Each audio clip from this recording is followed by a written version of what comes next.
अरशद शरीफ को पाकिस्तान और दुबई से निकलवाने वाला कौन है और अरशद शरीफ आखिर कीनिया कैसे पहुँचे। और साथ ही साथ जनाब एक और ख़बर है कि मरीम नवाज़ ने अरशद शरीफ की मैयत को भी ना बख्शा। कैसे ना बख्शा, तो नाज़रीन आज के इस तज्जियाती वीलॉग में इन्हीं दो चीज़ों के बारे में बात करेंगे। आप देख रहे हैं द नील टॉक्स और मैं हूं अहमद नबील नील। नाज़रीन पहले हम बात कर लेते हैं मरीम नवाज़ वाले मामले पे। तो बात कुछ ऐसे है कि समाजी राब्ते की वेबसाइट है ट्विटर पर एक वेड नाम के जो सारिफ हैं उन्होंने अरशद शरीफ के ताबूत की जो पिक्चर है वो ट्वीट की और उसके साथ उन्होंने एक इबारत लिखी। तो इस ट्वीट में वो लिखते हैं, कहना तो नहीं चाहता था मगर ये फितना इमरान और इसके यूथियों के लिए ख़बर।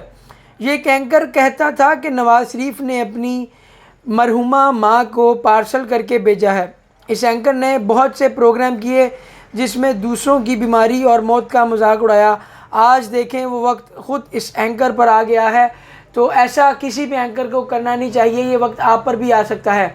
तो मरीम नवाज़ ने इस ट्वीट को रीट्वीट किया और रीट्वीट करते हुए उन्होंने ये लिखा कि मैं रीट्वीट करना तो नहीं चाहती थी लेकिन बनी नूं इंसान के लिए ये एक सबक है और सब इंसानों को इससे सबक हासिल करना चाहिए। यकीनन मरीम नवाज़ ने ये एक बहुत बड़ा बंड मारा है। मैं बंड तो छोटा लफ्ज़ है, मरीम नवाज़ ने ये जो हरकत की है ये बहुत गलत है। इस हरकत के बाद ट्विटर पर सोशल मीडिया पर एक जो है तूफ़ान बर्पा हो गया। कल से पूरा पाकिस्तान और बिलखसूस जो अरशद शरीफ साहब के सहाफ़ी दोस्त हैं वो एक शदीद गम में मुब्तला हैं, परेशानी में मुब्तला हैं। और मरीम नवाज़ ने ये जो ट्वीट है इसको करके जली पे जो है नमक छिड़कने का काम किया है और जिसके बाद लोगों का जो रद्द-ए-अमल है बड़ा स्वेर किस्म का और होना भी चाहिए। सहाफ़ियों ने उस पर कमेंट किए हैं और गुस्से और गम का इजहार किया है और साथ ही साथ उसको रीट्वीट करते हुए एक बुरा रिएक्शन दिया है। और सहाफ़ियों के साथ साथ बहुत से लोगों ने भी उस पर जो है बहुत बुरा जो है रिएक्शन ज़ाहिर किया और कुछ लोगों ने तो बल्कि ज़्यादातर लोगों ने तो मरीम नवाज़ के लिए नाज़ेबा अल्फाज का भी इस्तेमाल किया है। तो लिहाजा मरीम नवाज़ की तरफ से ये गलती तो की गई है और अब उनको ये लोगों का जो सारा फीडबैक है या लोगों की तरफ से उनको जो रिएक्शन मिल रहा है उनको फेस करना होगा। वो इसकी मुझसे क्या, उनको ऐसी हरकत नहीं करनी चाहिए थी। ये हरकत वाकई बहुत बुरी। आप देखिए एक सहाफ़ी जो कि एक बड़ा नाम था सहाफ़त का और उसको बेरहमी से कत्ल कर दिया जाता है, उसको अपने ही मुल्क से जाने के लिए मजबूर कर दिया जाता है, फिर बेचारा पनाह के लिए किसी और मुल्क जाता है और उसको दुबई से निकलवा दिया जाता है और फिर जनाब बिल आखिर उसको मरवा दिया जाता है। तो आप हमदर्दी की बजाय उसके साथ इस तरह का सलूक कर रही हैं, ऐसे बात कर रही हैं। और अगर अरशद शरीफ की बात की जाए तो ये स्क्रीन पर भी अभी आप देख रहे होंगे कि अरशद शरीफ ने भी जब मरीम नवाज़ ने ट्वीट किया गया था कि अम्मी इज़ इल, अम्मी इज़ इन हॉस्पिटल और उन्होंने दुआ की अपील की थी, तो अरशद शरीफ साहब ने उनको रीट्वीट करते हुए दुआ की अपील की थी।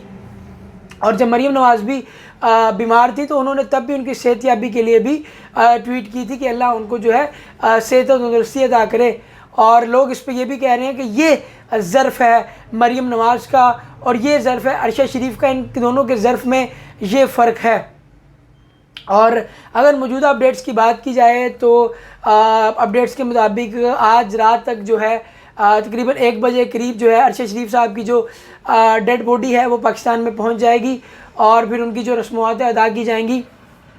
और साथ ही साथ जनाब वज़ीर-ए-आज़म पाकिस्तान ने भी एक वीडियो मैसेज जारी किया है जिसमें वो इसकी शदीद जो है मज़ामत करते हैं और गम का इजहार करते हैं। और साथ ही साथ उन्होंने ये भी कहा है कि हम एक जुडिशल कमीशन जो है वो बनाने जा रहे हैं और उसको जो है वो एक हाई कोर्ट के जज जो है उसको उसके अंडर जो है वो कमीशन बनाया जाएगा। और साथ ही साथ GHQ यानी कि आर्मी की तरफ से भी हुकूमत पाकिस्तान के नाम पर एक ख़त लिखा गया है जिसमें उन्होंने कहा है कि इसकी इंक्वायरी शफाफ तरीके से करवाई जाए और जो लोग फजूल में इल्ज़ाम तराशी कर रहे हैं और जो है फितना करने की कोशिश कर रहे हैं उनके ख़िलाफ़ कार्रवाई भी की जाए। क्योंकि आप कल से देख रहे होंगे कि डिफरेंट तरह के लोगों के ओपिनियंस आ रहे हैं और हर कोई किसी न किसी पर तनकीद कर रहा है। मोस्टली तनकीद जो है वो इदारों, इस्टेब्लिशमेंट और नून लीग के हवाले से की जा रही है।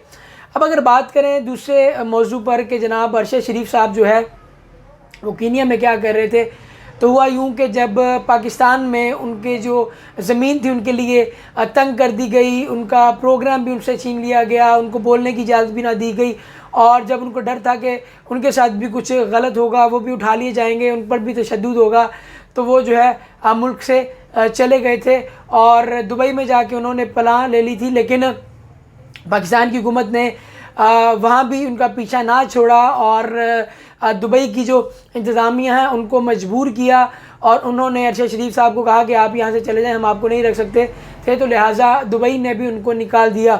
तो अब उनके पास कोई और ऑप्शन नहीं बचा था, वो किधर जाते, उनके पास दुबई के अलावा कहीं और का वीज़ा भी नहीं था।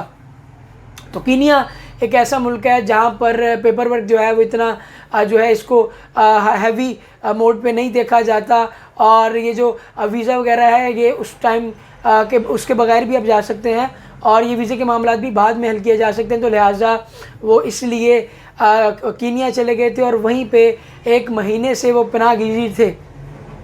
लेकिन अब ये देखना होगा कि 1 महीने से वो कीनिया में क्या कर रहे थे, किसके साथ रह रहे थे, किसके पास रह रहे थे, और किस किस को उनकी रूटीन के बारे में पता था।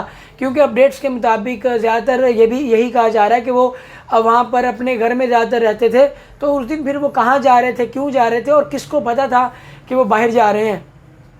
और जो कीनिया की पुलिस है वो तो इस बारे में मशहूर है कि वो इस तरह के जो है वाक़यात उनके साथ होते रहते हैं और वो इस तरह मर्डर्स करती रहती है, वो तो इस बात में मशहूर है, लेकिन वो हमेशा बच जाती है और कोई उनका कुछ बिगाड़ नहीं सकता। तो लिहाजा अब हमारी हुकूमत से ये अपील है कि इस बार जो है उनको जो शिकंजा है वो ज़रा मजबूत डालिए और कीनिया की पुलिस को इस सिचुएशन से निकलने ना दिया जाए, और हमारे सीनियर सहाफ़ी, हमारे नाडर सहाफ़ी, बहादुर सहाफ़ी की मौत का बदला ज़रूर लिया जाए और उनसे जो है प्रॉपर तरीके से इंक्वायरी की जाए, साफ़ और शफाफ तरीके से। नाज़रीन, अब तक की यही अपडेट्स हैं, आगे की जो अपडेट्स हैं वो हम आपको देते रहेंगे। इसी के साथ मुझे इजाज़त दीजिए और देखते रहिए द नील टॉक्स, और कमेंट्स की सूरत में फ़ीडबैक ज़रूर दीजिएगा। अल्लाह आपका हामी और नासी हो, अपना बहुत सा ख्याल रखिएगा। अल्लाह हाफिज़।